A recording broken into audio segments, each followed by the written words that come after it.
Wait, can you not hear me? I'm talking. I Yeah, can see yeah. that thing light up. Can you not hear us? No, I can hear you. I can hear you. Okay, Yeah, good. we're all You good. know, No technical difficulties. no worries at all for being late because your audio works right when you joined, and I'm just over the moon. Exactly. See, we're just like we're right on money. I'm just saying we're good. I'm already recording. I'm kicking ass. I was gonna be on time because the thing that I was doing a very good job at, took the amount of time it thought I was going to do, but we happened to roll back. And so I wasted like 10 minutes helping out with that process. Not wasted, I mean, used well.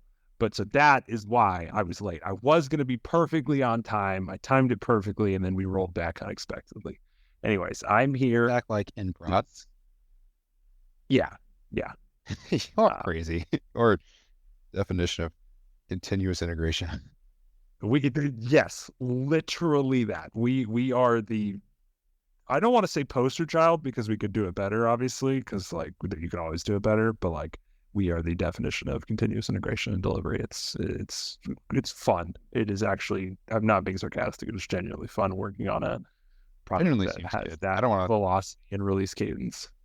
I don't want to go on and on about work, but I'll leave it at we try to do it more because we're on like a 2-week release cycle. And I specifically bring up you all as both it seems much better and enjoyable and very doable, but also there is definitely downsides. It's a little chaotic. Absolutely. Yeah. Anyways, so this is Jetpack Sorts. This is not a podcast about the software development industry. If people are curious about that, I would totally talk about that though in a different thing.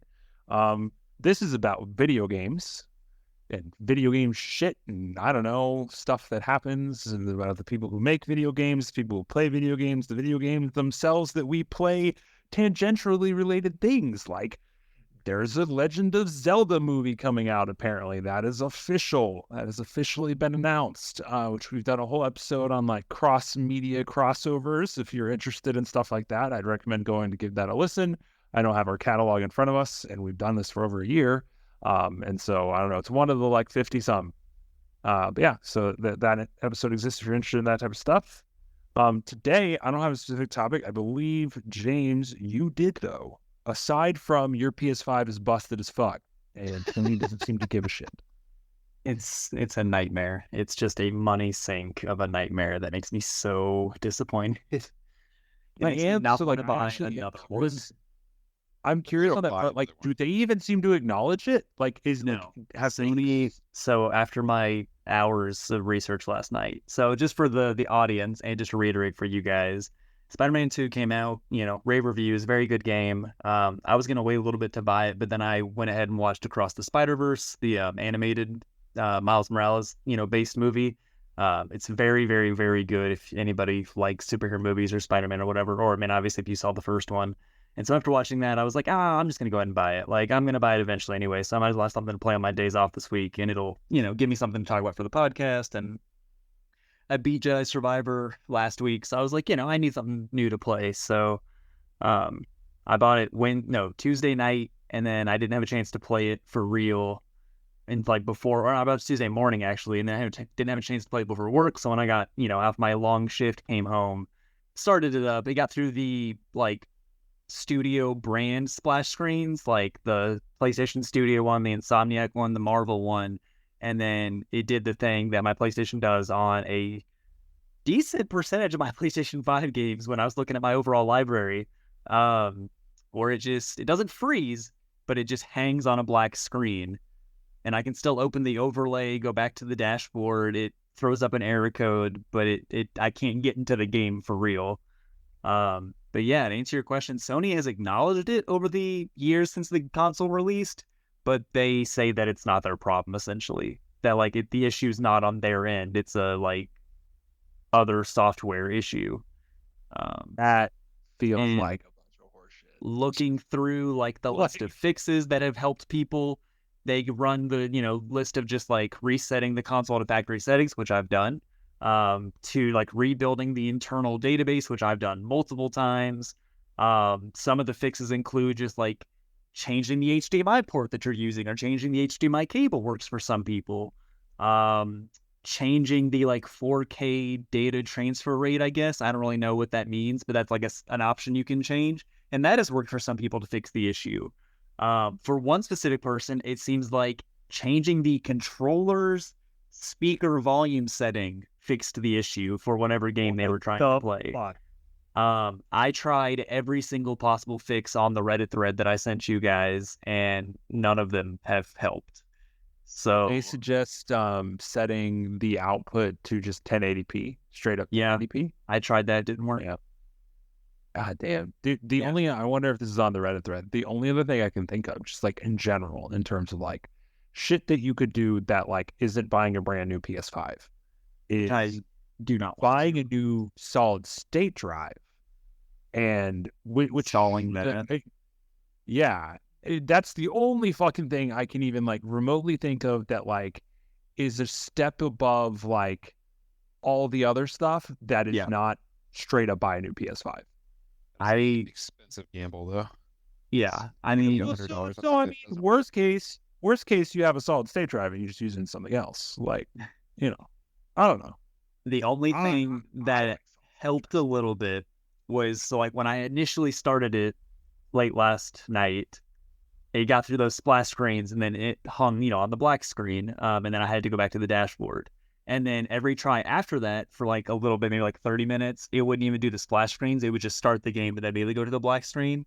So that time when I did the rebuild database option, it got me back to the splash screens, but no further than that again. And now it'll stay on the splash screens. So like I've maintained that much footing, but yeah, that I was talking to, our friend William this morning at the gym, and I was saying, it's only like 4 games that it's happened with. And he's like, well, how many PS5 games do you have? And I was like 15 to 20. And I was like, oh, I guess that is a larger percentage than I like initially thought, because I don't have that many PS5 specific games. I have like, a decent back catalog of like PS4 games, but specifically PS5 games, I have like small double digits really. And it's 4 games so far that this has happened with. So yeah, it's just me. It's my luck. I literally have the worst luck with technology. Another thing that has started happening again that hasn't happened in like 3 years is my monitor doesn't like my computer sometimes, or vice versa, and it will not pick up a signal no matter what I do. It'll like scan through the different things and just not work. And the only way for me to fix it is to like completely reset the computer as far as I'm able to tell. Hasn't happened in 3 years, and the last time it happened was on a different computer that was not this one. And now it is totality cycle on the monitor that will also normally fix it for me. Does not work for me. Fucking technology. Yeah. I hate it. I hate it so much. Even though I'm an avid video game player and obviously I reap the benefits of technology, I fucking hate it so much. His brother asked me yesterday, so I renewed WoW, and so I joined the Discord. She saw those expansion announcements, and you had to get back in there. Well, I was going to renew anyway for the patch, but also we totally talked about Blizzcon as well. I didn't even know what happened. I just saw that there was a bunch of announcements, and I was like, oh, that's cool, I guess. I thought it, like, I didn't even know it was BlizzCon. Surprisingly crazy. I thought it was going to be pretty mundane event. Oh, they announced a bunch of stuff. Yeah, the Diablo 4 expansion. I'm excited for. Yeah, which I mean, actually, let me just get this real quick. Anyway, so renew WoW. Yeah, join the Discord. My brother, he joking, he was like, "Hey, brother of mine, would you agree that all software engineers are terrible at their job?" And I was kind of just like, I mean, like 99% definitely are. Like, we're just fucking bad at it. We're bad at what we do. Like, and that's why technology. Playing with fate, like electricity magic. It doesn't make any sense. It makes no sense. My favorite is we tricked a rock into thinking. Yeah, exactly. By putting power on it. It's absolutely fucking insane. Anyways, yeah. So BlizzCon, actually, we can touch on that. Obviously, like you mentioned, the Diablo 4 expansion. Late 2024, which feels like a long time for just an expansion for that game. I was surprised that it's such a late probably the time between that and Reaper of Souls, right? Like, I guess maybe. I don't know. I got in Diablo 3 late. I didn't have like a good computer when it originally came out, so I got it on the console release where it was like bundled with Reaper of Souls. So I don't know for sure. Also, that mostly matches the timeline of WoW expansions too, right? I feel like that's a reason. So WoW is like Wow. That was done. I don't know. Wow, yeah. I don't know. Yeah, wow. I was expecting a little sooner. So there's a new class coming in that expansion too, so that'll be pretty cool. Let's see some other interesting things there. Oh, I don't know. Chris Menson's back at Blizzard, and they actually have a cohesive vision for WoW storytelling, and they announced an extra fucking expansion. It's so fucking hype. Shit was crazy. They literally it was, you could tell obviously, like, everybody that was in the audience just like flipped their fucking shit, because also he's just a good presenter, right? He's done this enough times in his career that like he knows how to like, hype up the audience. And yeah, like literally WoW has been struggling with like cohesive story and vision and like where do we go, and like it's ranged from like dog shit awful to like okay, and it hasn't been like great in a very long time. And so like he comes on stage and he's like, so we're gonna talk about the thing that we're all here for, the thing that matters, whatever. And then like Azeroth, which is the plan, and then all of yada yada yada, bunch of whole deep WoW shit. And so they announced the World Soul Saga, which is going to take place over the next 3 fucking expansions. And so like just, oh my god, I am so unbelievably excited that there is I like, think for a little context for people who don't play WoW, every expansion has been a self-contained event story-wise. Like it has always started, like every trailer especially, it kind of shows you the big villain you're going to beat at the very beginning.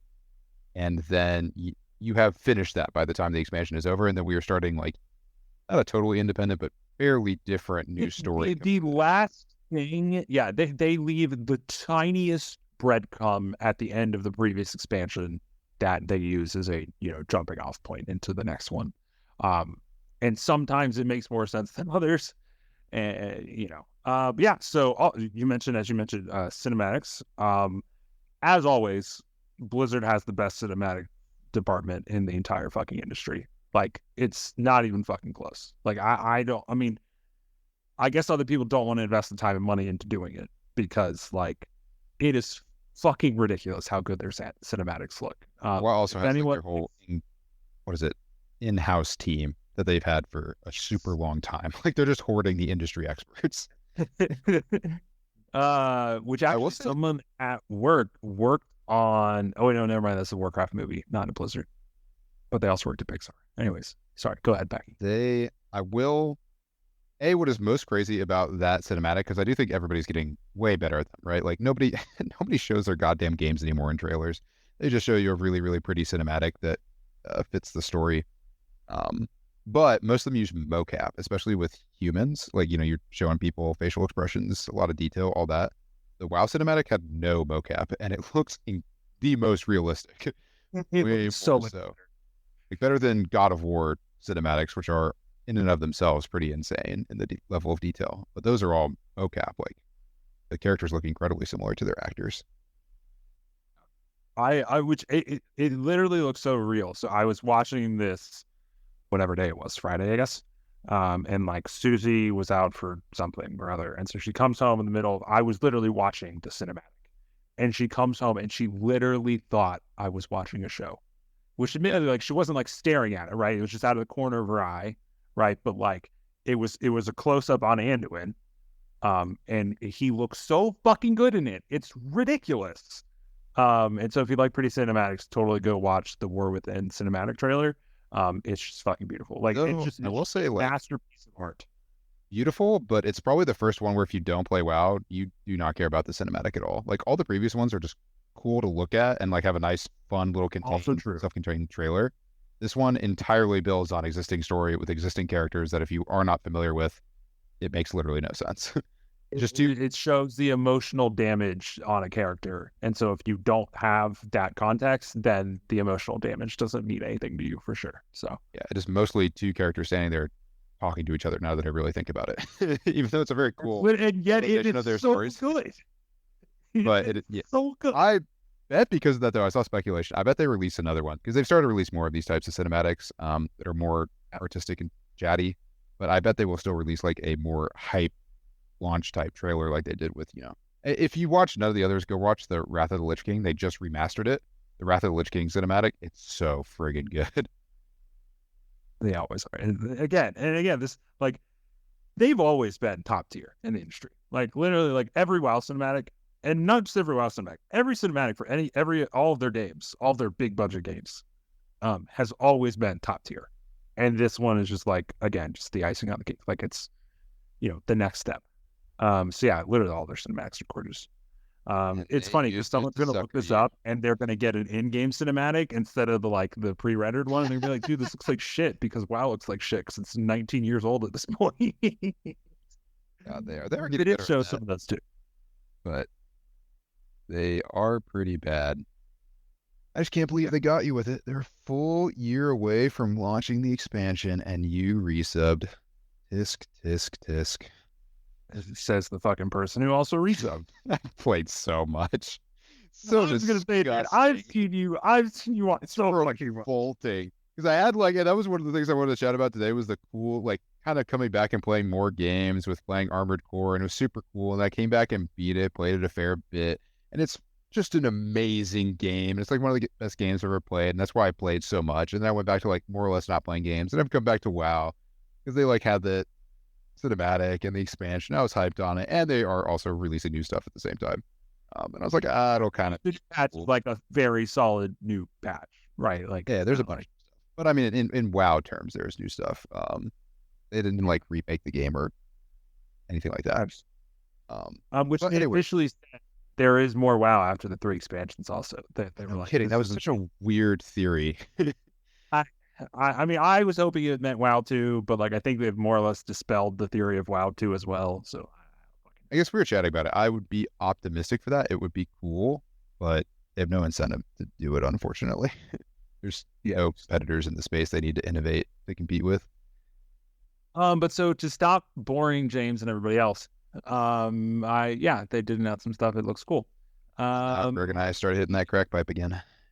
Oh God, it's so fucking good. It's just the tastiest fucking crack on the planet. I don't have other love it.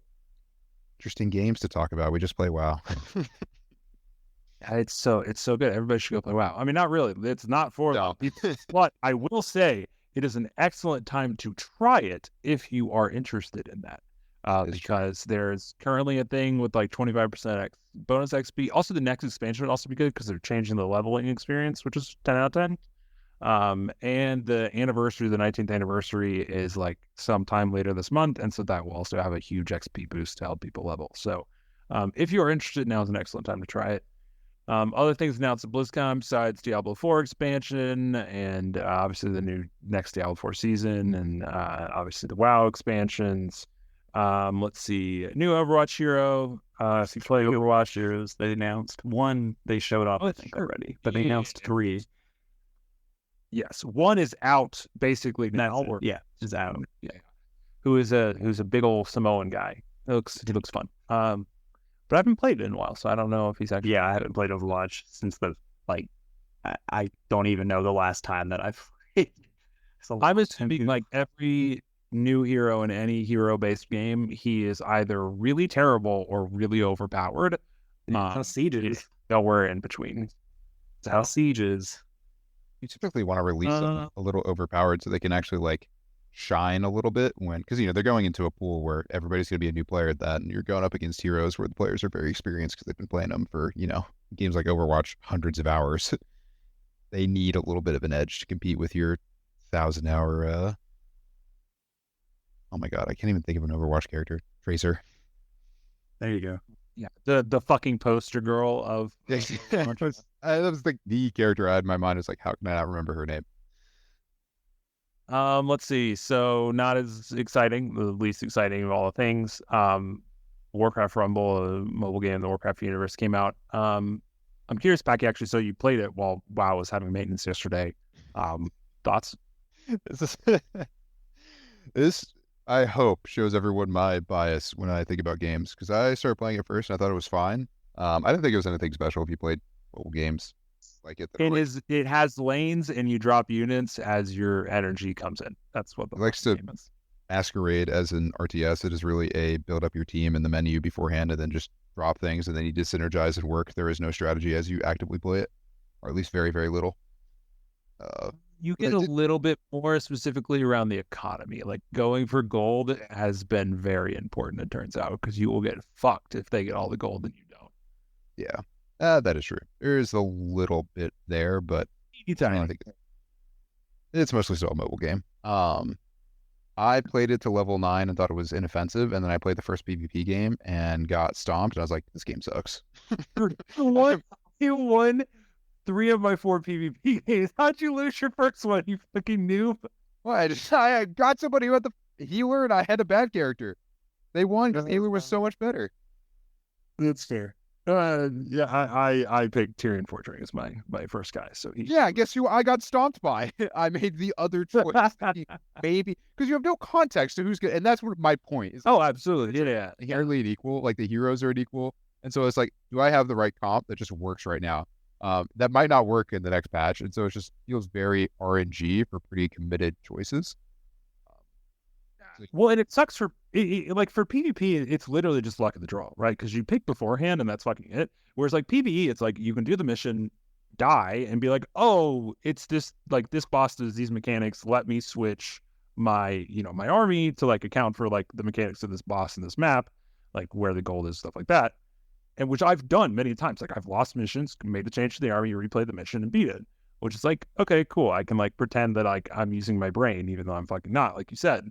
But yeah, PvP, it's literally just like, well, I picked the wrong thing and I lost at matchmaking, right? Like, which is definitely a thing in so many. I mean, there are games like I remember games of Heroes of the Storm. It was literally, especially because we did quick match, we didn't do. Oh my god, Heroes was the worst.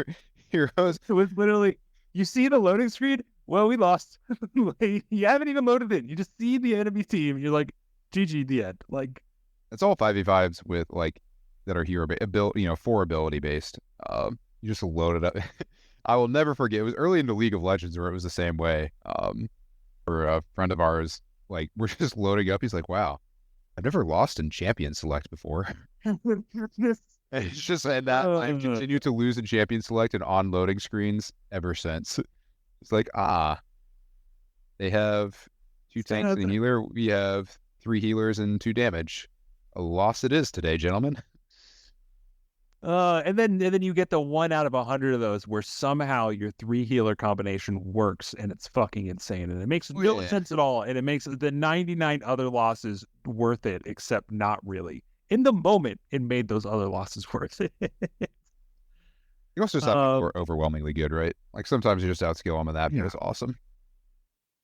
But yeah, so I think those were obviously, I mean, that's basically all they do these days. I mean, they don't do StarCraft. StarCraft is fucking dead, obviously. One other, actually, No, I did hear a rumor.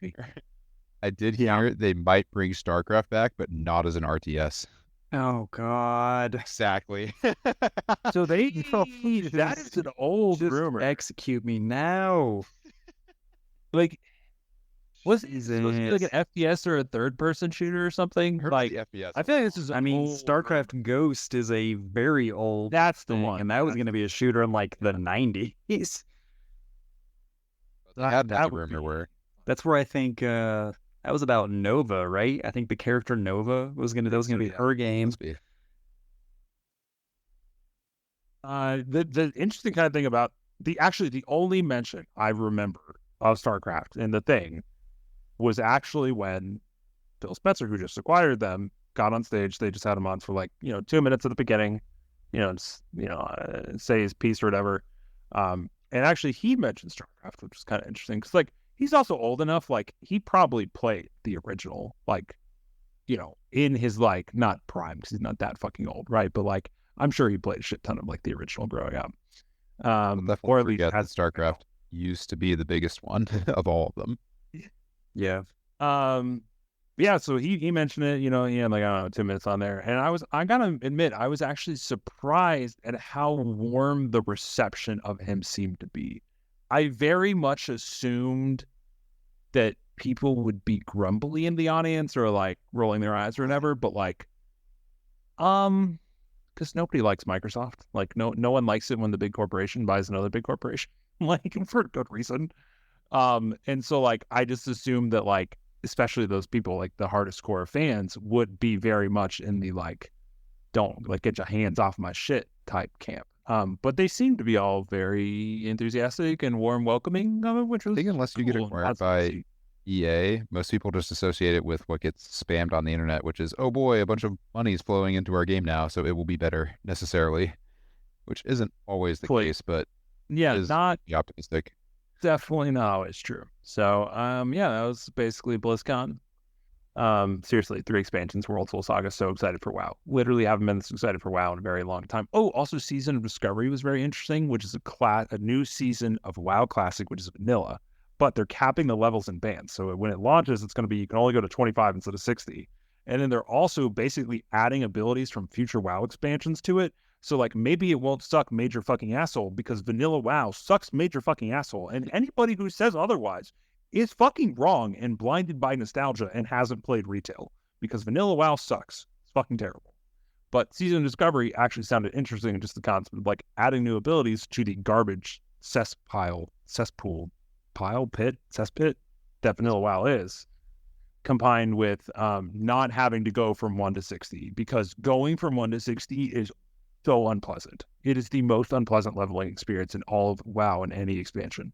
Like, yeah, it seems to check a lot of boxes for people who want to enjoy Classic, like lower leveling. It'll be very brand new. It'll be very like chaotic and low commitment. I think it seems like it'll be a lot of fun. I think a lot of goofy things are going to come out of it. I doubt I play it much because I think it's still Classic. Like at its core, it's going to add a couple abilities. It's definitely still Classic, yeah. But I don't know. Again, like the biggest turnoff for me is just the daunting task of hitting level 60. And so not having to hit level 60 is like that more than the abilities is the thing that will get me to at least download it and try it. So that was BlizzCon. I'll hand it off to y'all. I've been hogging the mic. While we're talking about WoW, the last thing that I've seen in WoW that we haven't talked about that is not new is hardcore WoW. I cannot think of anything that would torture you more. It's just the concept of a game, like one of the ultimate game time sink games where you like people famously will put months and months into characters to get you deeply, deeply invested to have a game mode where when you die, you lose all of it. Like people have lost hundreds of hours of progress into characters in this mode, and I do not understand why people play it. Have you all done hardcore characters and things before? I think I've done it in Diablo 3 once, just for only games that force it. Yeah. Oh, like State of Decay, which isn't quite hardcore, but kind of. Exactly, games like that where there's permadeath. Okay, yeah. Sorry, James, what about you? Same as Packy. Okay, but never like gone out of your way to make a hardcore experience. I might like start it occasionally, but I never like stick with it. It's definitely not my jam. I don't like consequences to my actions, so I so like video games just so often lend themselves to like lapses in focus. If you've been playing for a while, you like check your phone or like somebody says something in the room and you look away and you just dive. Say, I got 3 cats. That's like right. My attention span can't always be on the game. It was funny. They had when they announced it at BlizzCon, they did a little like, here's how people have died or whatever, Packy. And it was exactly like what you were talking about. It was literally like person was on auto run and ran off a cliff, or like, it was just like literally people dying in the dumbest fucking ways. Like the majority of the deaths, it seemed, were to the environment or were to AFK, right? It was not to like, I started a legitimate encounter that I couldn't finish. It was it's not what people like want. It's not what you want to see, which is people in a dungeon or better in a raid, and then like half of them die just because it doesn't go well. Yeah, which I'm sure that happens too, but the vast majority is like, I went swimming and I forgot I was underwater, or like I spilled drink. It's just, and so I can't. That's what would happen to me. I would 100% like, I've died so many times in WoW due to stupid shit like that. And so I would just get infuriated if I did that with a hardcore character. Just try to rush. That is it. We're done. No more WoW talk. No more WoW. We're WoW forever. Talk. Until next year when the expansion comes out. I did want to tell the Armored Core story unless somebody else has something burning. Oh, go ahead. Lead the journey. Well, James, you bought it again on Xbox, right? I am halfway through New Game Plus as of 30 minutes ago. I want you to beat New Game Plus Plus so we can talk about the ultimate ending. I mean, I've seen it if you want to talk about it. Oh, you've seen it? Oh, I'm sorry. Yeah, I was like, I don't know if I'm ever going to get to see this because the PlayStation's broken and my will to not buy it again hadn't caved in yet. So, yeah, I went ahead and watched it. I was so close anyway. I was like, I was going to say, you're like, it doesn't matter. Knocking at the door. I was literally like, I think like 3 missions away. I think the only twist that you had not yet seen was pretty much a nothing burger, at least in my eyes. Like the ultimate pilot, what was his goddamn G5? Oh, yeah. Him, Iguazu. Wazoo, yeah. You guys controlled by All Might. That was like presented. That was like the big reveal of the final mission. And I thought it was I enjoyed the feelings going into the end of my first playthrough way more than I enjoyed like completing New Game Plus Plus. I really liked, I liked it. Who did you fight for your first playthrough boss? Like your final? Was it Air or Walter? Spoilers for Armored Core 6 also. That's been oh yeah, we're about to spoil. We just did. It was pretty obvious with the final ending when you said, you know, there's 3 endings. I guess yeah, we should have probably said that right before we whatever say the name. There's half of a listener, so I don't think it's even that hard to figure out. That was one of my. I mean, I complained about it so much the first time we talked about it. I really like games that have New Game Plus and those systems where they actually do something. And like obviously I've played so much of it now. And like FromSoft actually has like a track record of doing that. It was weird that Elden Ring didn't do that. Like Elden Ring's the exception in their catalog where there's not new content for New Game Plus.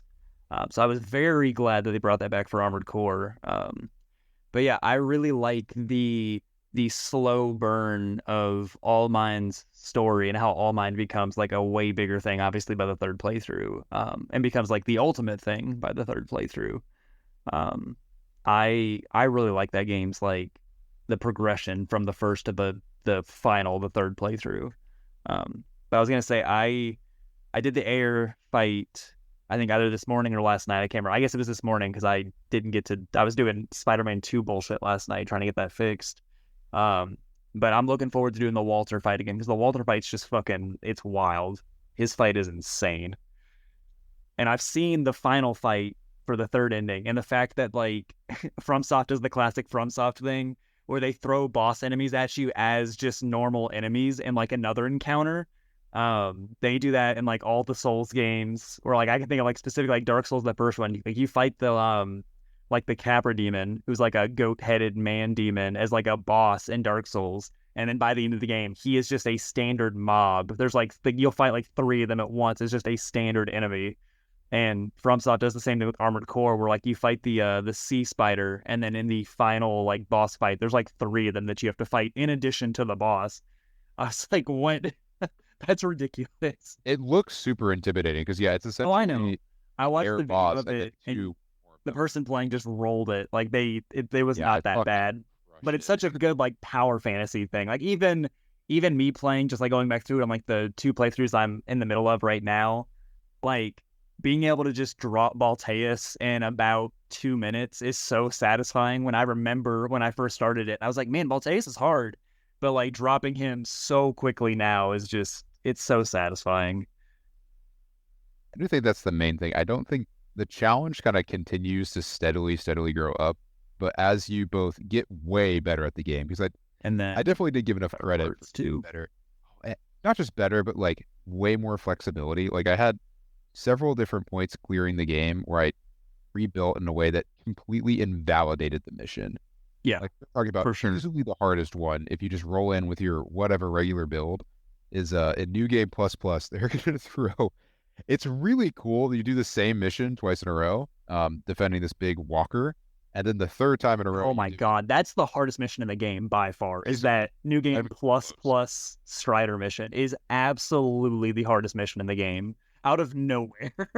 Classic FromSoft, classic hard encounter. They throw a really really souped up enemy who's very very fast and hits very very hard, and there are 2 of them. No, there's more than 2. They will throw you interlude after you kill 2 of them. If you're not quick enough, there's like 4 at once. Oh, they all end up coming one way or the other. It's Oh my god. awful. They just pummel you, and it was James and I were like lamenting it for the longest time because it's two really hard enemies, and then four of the if you've ever played any of the FromSoft games, the classic wheel enemy that is just a spiky wheel that just a runs you big down. wheel. And then once you have finished those, it is the first two guys again, full health, And then more wheels too, because it's like right. 4 different waves, and the game doesn't do the thing. Like sometimes the game is gentle and it doesn't send the next wave until you finish the current wave. Armored Core has a lot more of the other thing where it's on a hidden timer, which makes sense, like immersion wise, like realistic. Like if you're in there like fighting a bunch of other pilots, like they're not gonna wait one at a time to attack you. They've seen what you've already done to everybody else on the planet. Like they're just gonna send everything at you. Why wouldn't like they? Hardcore is very honest to that. Like they're not Yeah, for sure. apologetic about like, oh, there's just one core. That was dumb. Let's send everything that we have at it. Yeah. I mean, never seems to work out. just that game. Everybody needs to go play it. I think it's the most accessible FromSoft game. I thought Elden Ring was before. We've already had that conversation, and it's so accessible, but you just feel so good while you play it, and it's so easy to do in chunks because it's mission based instead of like a big sprawling open world. Like I almost didn't make it into this because I was doing some like replay missions real quick just to like get a better grade on them and just to like get some more money. It's so good. I'm also using a different build that I haven't used. It's almost the same build I've used before, but it's a little different because the most recent patch, which I don't know when it was, but it's been since my game broke, definitely buffed some stuff that before I thought was like really bad, like the plasma thrower melee weapon, the like plasma whip that like the stealth enemies use and you can get. It was like okay when the game first launched, but I didn't use it a ton. It's so good now. It's so much better than it was. It's ridiculous. All the laser weapons. They're so so I think that you hit on one of the things. I was not sure about recommending this game to people when I first played it through, and I didn't realize how different New Game Plus and New Game Plus are. It is a full 40-hour game. If you like, it's fantastic. It is awesome. I think it might be the single best like as far as games go at their core, like a game, not just like story and like, because like Baldur's Gate 3 is probably like the best like narrative thing that's come out this year, I'd say. And I'm not even that far, like I've not gone that far into it, but it's just so beautiful and well crafted and has so much like, D&D crammed into it. But I think Armored Core 6 is the best like game this year because it is just so satisfying to play and it runs generally so well, except for my PlayStation 5 copy. But I don't know. It's just really good. Like I think it's gonna be that and like Ace Combat are my new like 2 comfort games where I can just go back and roll missions again, and it's fine that I've done the same thing 200 times because it's just so fun to play. I'm definitely gonna go back and unlock everything and then beat all the bosses again. I just like we said, Pecky. I just want more. I just want a DLC that adds more parts. Like even if I don't want more like story content, I just want more parts. Please give me more cool things to fly around with. There's not enough. I hope they do it. I hope they give it to me. That is one of my few complaints about the game is it encourages, it is about armored core combat and like flying through the missions, but how you unlock a bunch of the parts is going to like the tiniest corner of a map that you would not think of. And there's actually only like 7 chest parts in the game that you can get. Like if you go look at guides, the guide's really short for it. There's a lot more parts that are tied to the data logs, like killing the right enemies and doing that. Yeah, that I think is fair. Yeah, that's also not like immediately obvious for all of them, but that one's a lot. I found out that the first time you fight the ibis, that like in the big crater, there's that bridge you cross that has all the like grinder wheels. It's the first time you see the grinder wheels, and they're like all below that bridge. Every single one of those ones below the bridge is a data log. I never noticed that before because I just jumped and grabbed the part and left because that's where the Moonlight Blade is. But yeah, every single one of those ones down there in that big like first arena you like cross over, and there's like 10 down there and like just a big huddle. All of them have a data log tied to them. So I have to go back and do that and then go fight the ibis and finish the mission. It's gonna be annoying. God, ibis is hard. I was actually really I struggled more with the ibis than I did Ayer this time, which is like that's stupid. That's so stupid. The final Yeah, the air encounter is not nearly as hard as it could be. The difficulty on bosses is just all over the place. Again, like the final boss is really not that challenging. I rolled it. Yeah. I feel like most I people roll it. remember the video didn't make it seem that hard. There's a boss right before about definitely a significant encounter, but not nearly as significant as the end encounter. And it's way harder. And there's Is way it more the, new mechanics and stuff like that. I've seen the energy Balteus, the energy version instead of the missile version. That one was Yeah, fun. that's I what it like is. the energy Balteus. That's a fun is. encounter. It just has that unique laser combo that's pretty difficult to dodge. That's even It's harder just than like the Volteus one. Once you get that it, one. I think even more than the missile one has just so much that like the human brain cannot keep track of because there's just too many lights and sounds going on. At least the missiles are like predictable. You know they're just going to come straight at you, but the energy Balteus is just all over the place. it's just so long.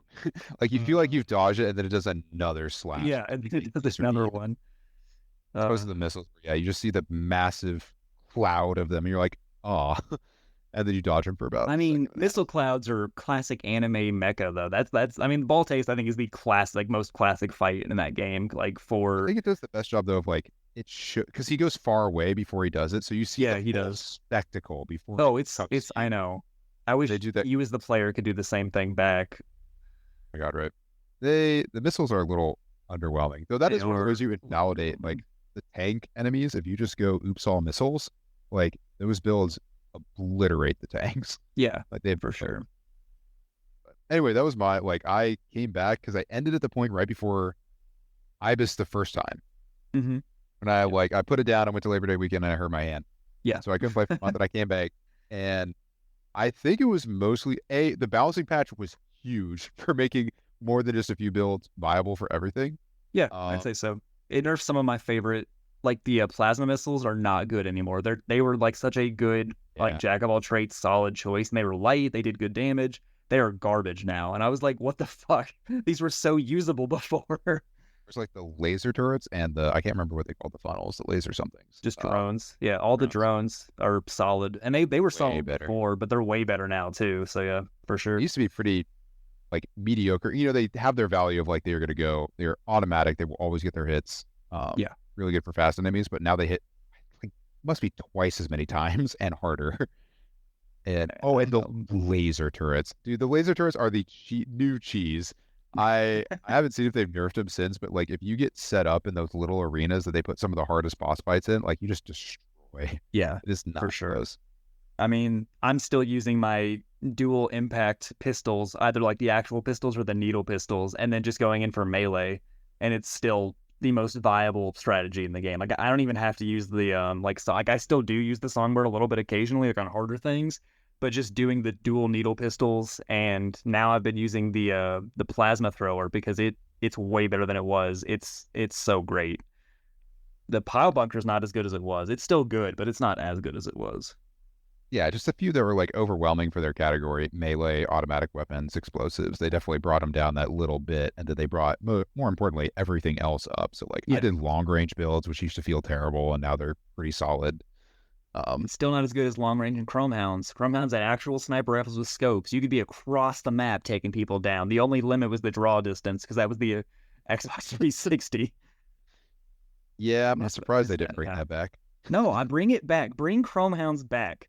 No, because I love bring across the map, sniping back. Bring it back. These kind of games, that'd be so annoying. Have you tried the PvP?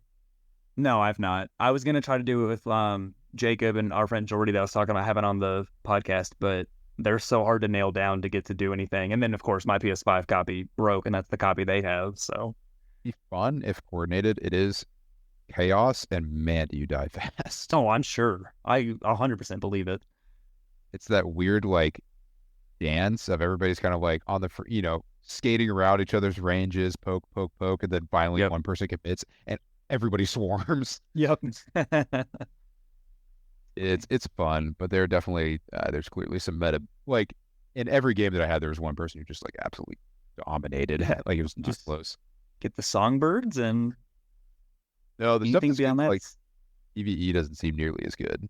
You have to be really consistent in getting hits.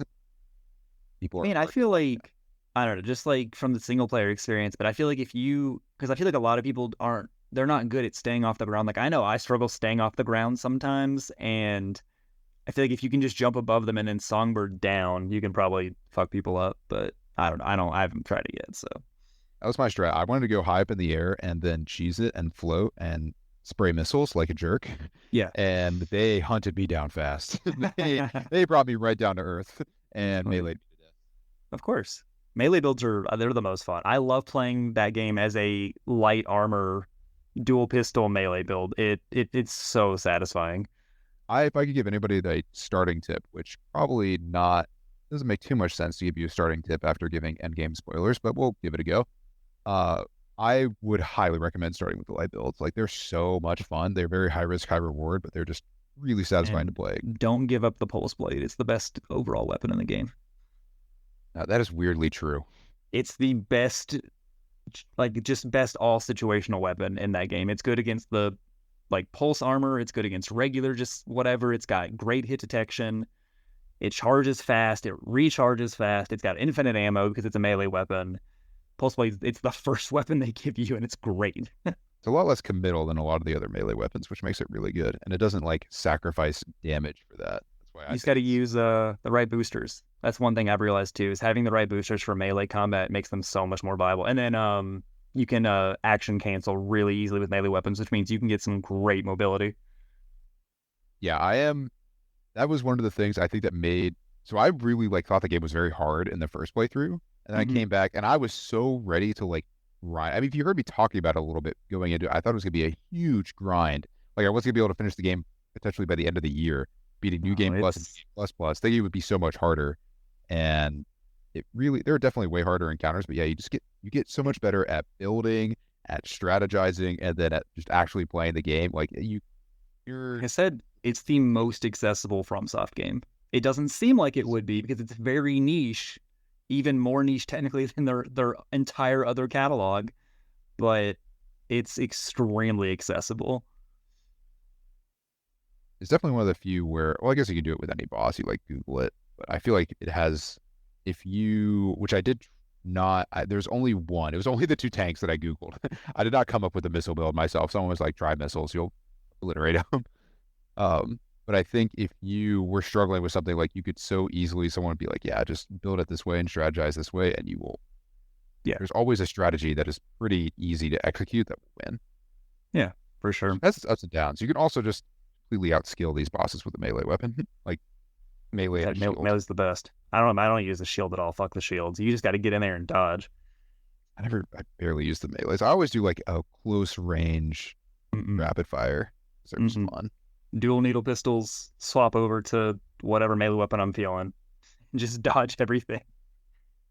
And strategically use the assault armor that sends out the like energy bubble that damages things, because it almost always drops their poise down to 0, so you can just go in and then melee them again like right after they recover. It's great. I never saw someone found I swear it was a core where they like glowed red after they did theirs. Yeah, it's the any of the coral generators do that. Really? Yeah, coral generators make your boosts. They make the boost red. They make your death explosion. Like if you die, they do the same coral death animation that happens to like the sea spiders and stuff. And then the pulse. I don't know if the armors change color, but definitely the assault armor one does. The one that sends out the explosion is red. Those generators are kind of hard to use though, because they are not like the other ones. Different skills for sure. There's 2 for sure in the game. I think that's all there is. I think there's only 2. One is a hidden part, and another one is I can't remember what the other one is. It might be a data log or something else. I can't remember. Oh, I wanted to say when we were talking about the story, the one thing, as much as I still think the story, it's really cool if you've not seen that much in the mech genre. I do think it takes a lot from existing mech stories, so was easier to predict the twists and turns. Sure. You're familiar. But because I still liked it, I was trying to put my finger on why, even though it felt so familiar. It's because the voice acting and the characters in that are so good. Yeah, they're like great. Every single one of them. Like that, the music is amazing, just like every other FromSoft game. but they really sell you on like the authenticity of every character. Every character is enjoyable to listen to. There's nobody who's annoying. Like they just did a great job with also how they like introduce the story in a game that is like, as you were talking about at the beginning, entirely gameplay focused. Yeah. There's really not that much narrative around it, but like they weave it in very You get well. mission briefings and then mission debriefings, and that's the bulk of the story, and it still tells a good story in my opinion. I think it's Every great. once in a while you get 15 to 30 seconds of a moving picture. And Not it's really great. a cinematic, just a picture. And they're all really good. Even the one at the or especially the ones at each ending are Yeah. really great. For sure. Yeah, they're super short, but they leave a lasting impression. Yeah.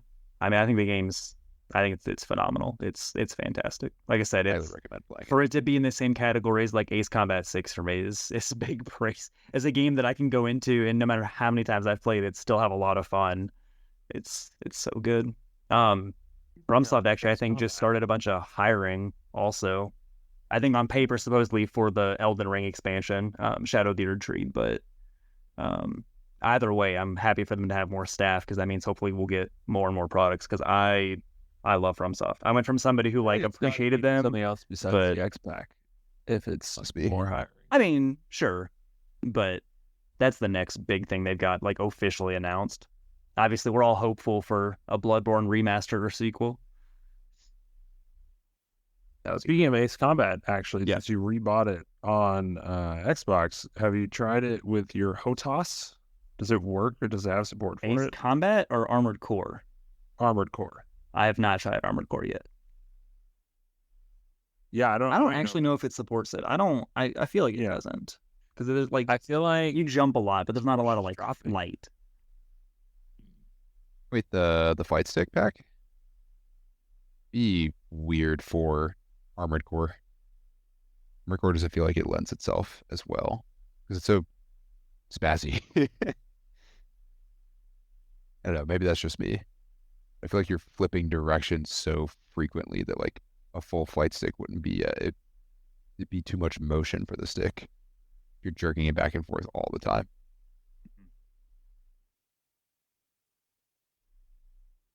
But Ace Combat seems like it'd be the perfect fit. It's good in Ace Combat. I bought 7 to play. Oh, there's a 7? Light stick. Oh my God. Is it 7, James? Did I buy the right? The most recent one. Which I Whatever believe the is most 7. recent one is. I think it's 7 too. Yeah. Yeah, I'm pretty sure it's 7. Yeah, it was on sale for like $7. I had college expiring. I was like, oh, Watch me talk about how much I love that game and then not know. I'm 99.9% sure 7. It's 7, yeah. I was gonna say I thought it was 7 too, but I was like, wait a second. It was like I can't be I wrong. was about very It is not new. I thought it was, yeah, I thought the one that had been out for a while was 6. No, you're right. It's 7. I mean, we're approaching an hour. Any last bits from either of you? I just wanted to say another Mass Effect trailer came out for N7 Day yesterday. Oh, God. It was very short and it ties into Andromeda, it seems like. And also, a lot of news outlets are calling it Mass Effect 5, which seems like really poor like sourcing and reporting because it's not Mass Effect 5, it's Mass Effect 4, but whatever. That's just a personal like weird thing I noticed is that a lot of places are calling it the Mass Effect 5 trailer. I don't know. It doesn't show much. Game and the one, thing. It is, but it's I it's get not how the- you can be lazy and do that. Yeah, but like, I don't know. It's just weird. And the other thing I was gonna say is, just want to say like my thoughts on Jedi Survivor. If you like if you like the idea of like the Souls-like genre with like the bonfire system where enemies respawn when you touch the bonfire, or like when you die or whatever. And you like the like more challenging combat. Jedi Survivor, just like the first one, is definitely a good, very accessible version of that genre. It's got difficulty settings unlike most of the other ones in the genre. And if you like Star Wars, it's a better version of the current Disney canon if you don't like the Disney canon, but you like Star Wars like me. It definitely is well within the Disney canon, but it's good. And it's also made by Respawn, and they deserve all the support and money they can get. I know like Apex is still generating them a lot of money, but I want them to have money for, Titanfall and more stuff like Jedi Survivor. But yeah, it's a good game. I would just say that it's got really weird pacing. Like, it builds up to a climax, and then it turns out that's actually not the end of the game, which I was like, oh, that's cool. Like, there's way more game coming. But then it just, like, goes a little bit longer, and then the actual climax happens, and then it's just over. And I was like, oh, I thought we were going to get, like, a whole Act 2 kind of thing, but it's not bad. They ran out of time or something, right? Like, Maybe? I don't know. It's like a good ending. Like, it's classic Star Wars, some darkness thrown in, and then the hero has like a whole hopeful, it's Star Wars. It's the hero's journey. There's a lot of hope in it, just like there always is. But it just was weirdly paced, I thought. And it's also, like I talked about last week, it has some very frustrating moments if you're coming from the other Souls-like genre, like the other Souls-like games, because the animations do not cancel, and man, they look good, but you get hit a lot while they're happening, so it's annoying. Beck, any last remarks from you before we wrap this bitch up? Oh, we got to talk about WoW and Armored Core. Actually, I'll throw it out there. If you were being sold on which of those two games to play, please play Armored Core. Please play Armored Core. Give FromSoft more money, please. They need it. Please play Disney Speedstorm. Still play it. It's still fantastic. The shoe hasn't dropped yet. Still great. All right. Yeah. Catch us whenever these get uploaded next. You got to do that. My person keeps asking. I know. Life, man. By that I mean wow.